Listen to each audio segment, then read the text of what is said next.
Bonjour, je vais continuer la correction de l'exercice 2 du TD15.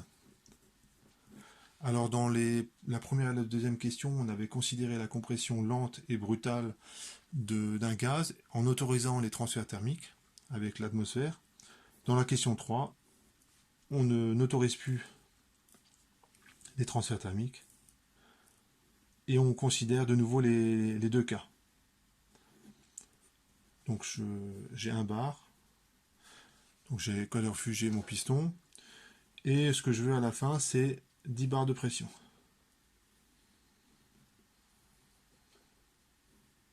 Alors au début j'y vais lentement, hein, donc c'est la première transformation. Et ce qu'on va montrer, comme on peut s'y attendre, c'est que l'entropie créée dans ce cas est nulle. Donc j'utilise le bilan anthropique. L'entropie créée, c'est la différence entre la variation d'entropie et l'entropie échangée.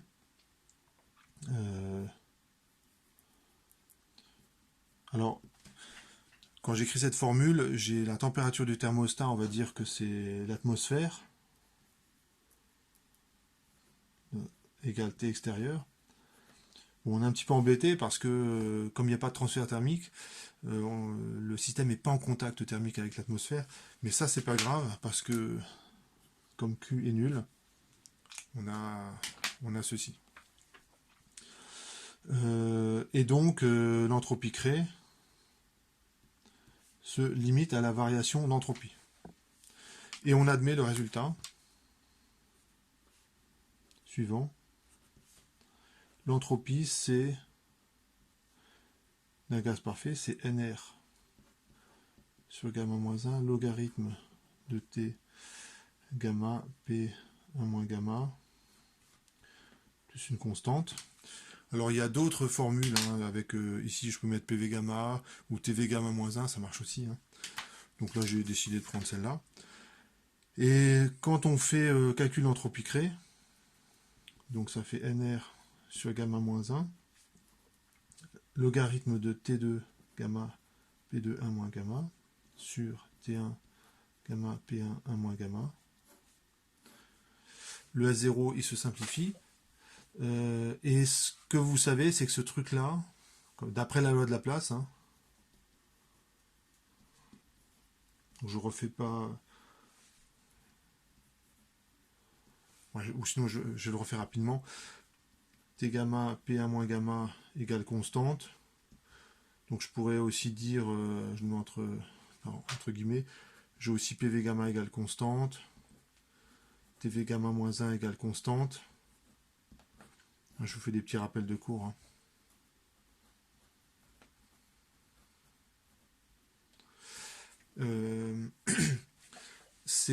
On passe d'une formule à l'autre en utilisant PV égale NRT. Hein. On est dans le cadre du modèle du gaz parfait. Je vous redémontre rapidement cette formule. Allez, je me donne 1 minute pour le faire. Démo loi de Laplace. D de U, c'est delta Q qui est nul, moins P extérieur D de V. C'est le travail des forces, c'est le travail des forces de pression. Ça vaut moins PD de V. Je dis que P extérieur c'est P parce que l'évolution elle est quasi-statique.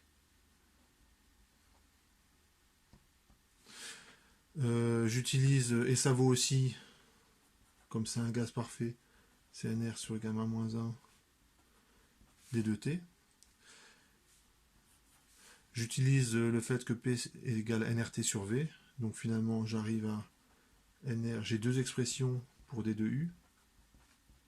C'est moins NR T D de V sur V.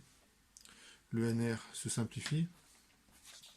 Et donc j'ai D de T sur T. C'est égal à gamma moins 1 moins gamma moins 1 D de V sur V. J'intègre.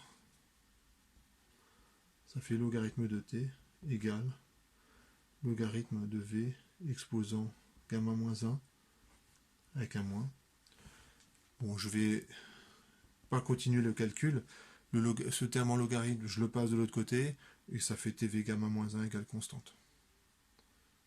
Et quand j'intègre voilà, plus une constante, et puis vous finissez le calcul. Voilà, donc j'ai quasiment fait toute la démo. Voilà, je mets ça entre de côté. Et donc, bah, ça fait 0. Voilà. L'entropie créée, ça fait 0. Donc l'évolution, elle est réversible. Là aussi, on n'a pas vraiment besoin du second principe pour savoir ça, hein, puisqu'on y allait tout doucement. Si vous filmez la manip, vous filmez que la manip, et puis vous passez le film à l'envers, il est tout aussi plausible que le film passé à l'endroit.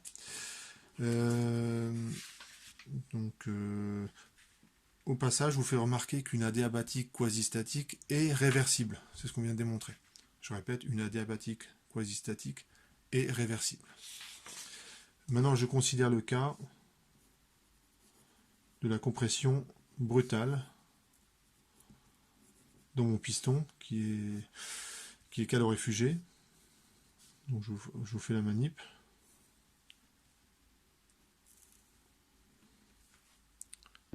Voilà, donc j'ai fait le schéma.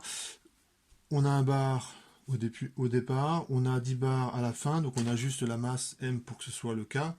Les remarques que j'ai déjà faites sont encore valables. Hein. Évidemment, quand vous mettez la masse, vous n'avez pas une pression extérieure parfaitement constante. C'est pourtant ce que je vais dire. P extérieur égale P2 égale constante. Donc c'est une hypothèse qui est discutable. Donc ça, j'ai déjà raconté, enfin j'ai déjà expliqué dans la vidéo précédente. Mais c'est ça que je vais utiliser, parce que ça va me simplifier un peu les calculs. Et je calcule l'entropie créée, donc j'utilise de nouveau le bilan anthropique, c'est delta S moins Q sur la température du thermostat. Et cette fois-ci, je suis de nouveau, je ne suis pas embêté par la température du thermostat parce que la manip elle est adiabatique, donc le transfert thermique est nul. On admet l'expression de l'entropie du gaz parfait. Donc je vais écrire NR sur gamma moins 1, logarithme de T gamma P1 moins gamma plus une constante. Donc je peux calculer delta S qui est l'entropie créée, mais le problème c'est que vaut T2, bon, P2 on le connaît, mais que vaut T2. Et ça, je vais devoir refaire ce que j'ai déjà fait dans l'exercice du TD14. Donc je vais le refaire rapidement, évidemment, pour pas, puisque c'est déjà dans une vidéo précédente. Donc l'entropie créée, donc c'est delta S, donc ça donne NR sur gamma moins 1 logarithme de T2 gamma P2 1 moins gamma sur T1 gamma P1 1 moins gamma. Le S0 se simplifie. Et donc dans toute cette formule-là, je connais T1, P1 et P2. Il me reste juste à connaître T2. Donc je reprends le calcul déjà fait. Je crois que c'était dans l'exercice 5.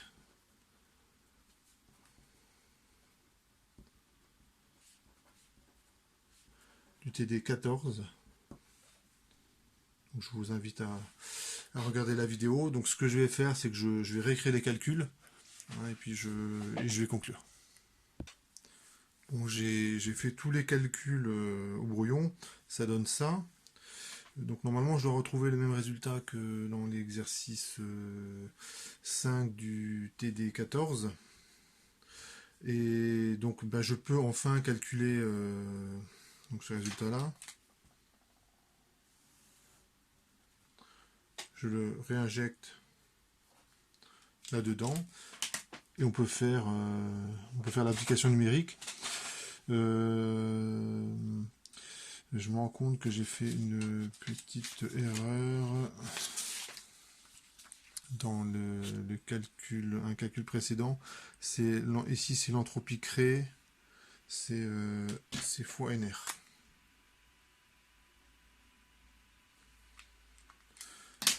Ça ne change pas la conclusion, hein, l'évolution elle est irréversible. Bon. Ça c'est dans la première partie de l'exercice du TD 15. Donc je vais faire l'application numérique et je vais aussi avoir à NR près la valeur de l'entropie crée. Et on va trouver. Donc je disais, on peut faire l'application numérique et on trouve ceci et on a bien quelque chose de strictement positif, hein, comme prévu. Hein, donc c'est une évolution qui est irréversible.